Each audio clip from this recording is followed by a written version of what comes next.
आता पाहणार आहोत राजकीय बातम्या। काजवा तरी स्वयंप्रकाशित असतो, मिंधेंना टॉर्च मारावी लागते। दिल्लीतून टॉर्च बंद झाल्यावर मिंधे कुठे जातील कळत नाही। उद्धव ठाकरेंचा शिंदेंच्या शिवसेनेवर हल्लाबोल।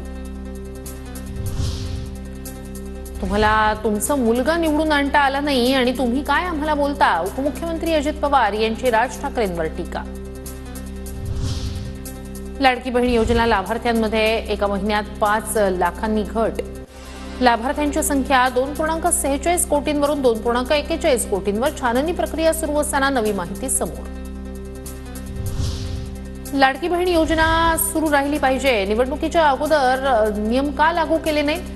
आमदार राजेंद्र पाटील यड्रावकर आक्रमक। आता एकही अर्ज अपात्र केल्यास रस्त्यावर उतरून आंदोलनाचा इशारा। ठाकरेंची शिवसेना आणि पवारांच्या राष्ट्रवादीचे पक्षाचं नाव आणि चिन्हाबाबतची लढाई सुरूच राहणार। पक्ष चिन्हाबाबत कोर्टानं अंतिम निर्णय देण्याबाबत दोन्ही पक्ष मागणी करणार, सूत्रांची माहिती।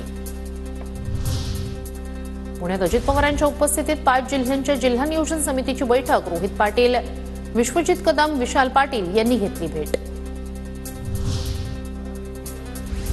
राधाकृष्ण विखे पाटील यांना मुंबई उच्च न्यायालयाचा दिलासा। विखे पाटील यांच्या विरोधातील याचिका मागे घेण्याच्या कोर्टाच्या सूचना।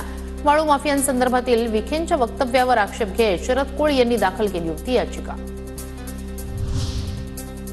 समरजित घाटगे यांच्या भाजप पक्ष प्रवेशाबाबतच्या चर्चेला पूर्णविराम। समरजित घाटगे यांनी भाजप प्रवेशाबाबतचं वृत्त फेटाळलं।